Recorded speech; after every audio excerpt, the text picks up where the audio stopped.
Something is happening on the Avdiivka direction in the Vodiany area. In particular, the graveyard of enemy military equipment has begun to increase there.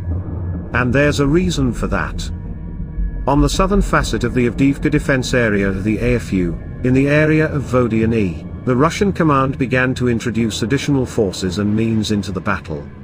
The purpose of this action is to occupy Sivern and Tonienki, taking full fire control of Route 05 to 42 and to begin preparing a bridgehead for physical cutting of the logistic artery. The logic of this kind of action of the enemy command is quite clear. Its grouping operating on the southern facet began to significantly lag behind its northern counterparts. In the north, the enemy forces managed to reach coke plant and break through the railway towards the village Stepov, while the southern ones did not take Tonienki or even Sivern. Therefore, the enemy is trying by increasing efforts on the southern facet, to a certain extent synchronize the actions of their strike task forces. Except that these offensive processes have begun to manifest themselves in some disorganized and chaotic manner, which has resulted in another round of Russian troop losses, that have jumped above the statistical average. Instead of synergy with the northern group, the southern group rushed uncoordinatedly into the meat grinder prepared for it. From December 10 to 16, the Russian command conducted a series of the most extensive attacks on Avdiivka's southern flank since the first wave of the offensive. The fighting was fierce, with the occupants losing 9 tanks on the first day of the offensive alone. Interestingly, among the photos of the hit vehicles is a naked T-62, which was stuffed with explosives and used as a kamikaze tank at the beginning of the breakthrough. However, it was hit and abandoned in the Vodiany area.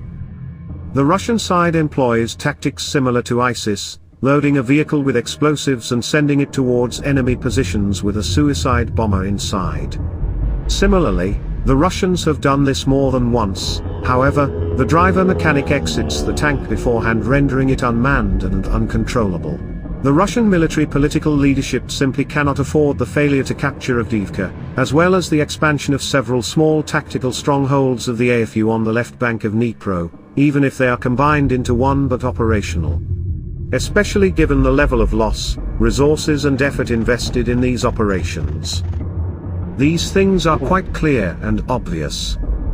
Much more intriguing is the question about the goals pursued by the Ukrainian military command, turning Avdiivka and the left bank of Dnipro into a meat grinder for the occupants, and forcing them to engage in a real mad extermination of their forces and resources. And if they try to keep the equipment somehow, then with the loss of personnel do not count. More and more often there are cases when the occupants during the attack immediately after the infantry landings try to pull back the armored vehicles in order to save them. At the same time, the Russian command absolutely does not spare the infantry. Thus, losses among infantry not covered by armor are only increasing.